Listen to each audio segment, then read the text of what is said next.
এমন একজন নবী ছিলেন যাকে মহান আল্লাহ তাআলা ১০০ বছরের জন্য ঘুম পাড়িয়ে দিয়েছিল।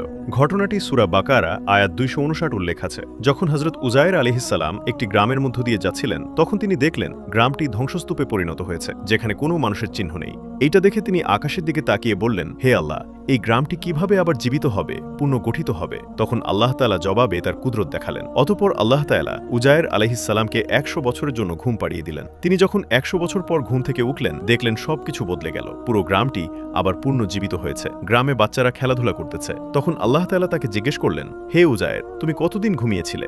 উজায়ের আলাইহিসসালাম বললেন, হয়তো একদিন। আল্লাহ বলেন না, তুমি ১০০ বছর ঘুমিয়েছিলে।